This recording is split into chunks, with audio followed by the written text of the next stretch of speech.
If you're an avid reader, then it's actually quite reasonable to assume that you are a thoughtful, progressive, empathetic, and considered person. You're one of the good guys. Hi guys, welcome back to my channel. Today I want to talk about how what you read really matters. As you are no doubt well aware, Black Lives Matter and systemic racism has become a huge topic all over the world. Now, obviously, the issue of systemic racism has a deep history and it's an incredibly complex issue.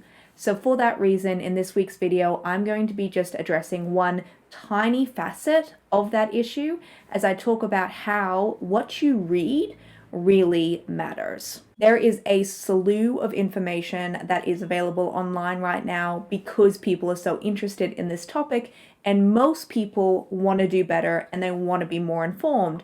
So hopefully this video helps you see some of the greater issues that are happening in the publishing industry. So recently, someone on my Instagram made a comment where they said that they actually don't consider the author when they're buying books or when they're reading books. They just buy books because they are appealing to them. Maybe the cover is appealing or the genre is appealing, but they're not considering the author when they buy their purchases. Their argument was that they have no biases because they are not considering the author when they're making these purchases.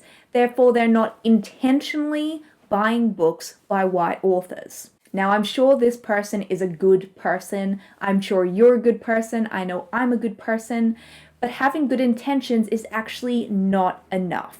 If you're an avid reader, then it's actually quite reasonable to assume that you are a thoughtful, progressive, empathetic, and considered person. You're one of the good guys. And you are, but here's the thing, this is where things get really sticky. Here's some not so fun facts. 79% of the publishing industry is white. 88% of the book reviews published by the New York Times are books written by white authors. Consumers have to see or engage with a product up to 7 times before they'll even consider a purchase. Now, you may not have a bias about the types of books that you are reading or the types of books that you want to read, but publishing absolutely does have a bias around the types of books it is willing to publish. The fact is, the vast majority of books published by the publishing industry are written by white authors. So even if you are intentionally not trying to read books by white authors, statistically speaking,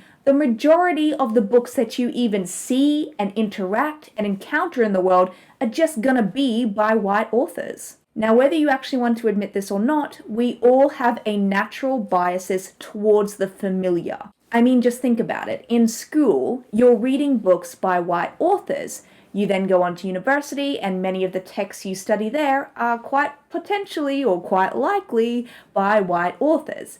And this then becomes ingrained in your brain that the types of narratives that are considered good prose are the types of narratives written by white people or a white perspective. Again, it's reasonable to assume that if you are an avid reader, you're probably reasonably intelligent and empathetic. So it's reasonable to assume that you are the type of person who is learned and reflective.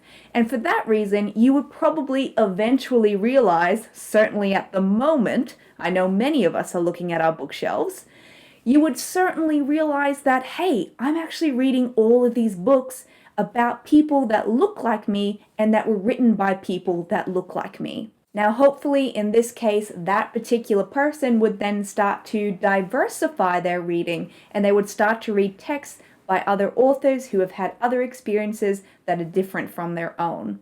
This is where the road splits and 2 things can happen. 1, a reader who is not reflective and who hasn't become aware of the fact that they prefer white writing gets a job in the publishing industry and they continue to support and to publish narratives written by white authors. The second thing that can happen is that the learned, reflective, more aware and progressive reader gets a job in the publishing industry but then quickly learns that books by white authors sell better than books by Black, Indigenous, or people of color. And this is where things get really complicated. In a research paper published by Macquarie University in 2017, revealed that 63% of Australians believe that it is valuable to the Australian culture to have books written by Indigenous authors, and yet only 51% of Australians were actually interested in reading those kinds of books. Can you see how our expectations aren't meeting our behaviors here? We say we want diversity in books, but if we aren't then buying those books, the publishing industry isn't going to publish them because at the end of the day, it's a business. Now, for an even scarier statistic, the Pew Research Center revealed that the average American, the average white American, only reads 12 books a year in whole or in part. When this statistic was broken down further, it was revealed that Hispanic or Black non-Hispanic people only read 8 books a year, while white non-Hispanic people read 13 books a year. Now, let's be honest, that's not a lot of books, especially when you consider the volume of books that are published every single year. For example, in 2017, there was 23,832 books published in Australia. 23,832 books. And the average person reads 12? Now to make this even scarier, the average person will only read 2,000 books in their entire lifetime. Now, it's reasonable to assume that most people in the publishing industry would be pretty progressive, but of course they'll have their own natural biases as well. But when you look at the data and you see who is buying books, it is easy to see why and how books are marketed to white people and why white voices are promoted over marginalized narratives. Again, I want to reiterate how complex this problem is and how systemic it is. And the challenge of correcting this problem has left authors, publishers, and readers wondering, where do you even start?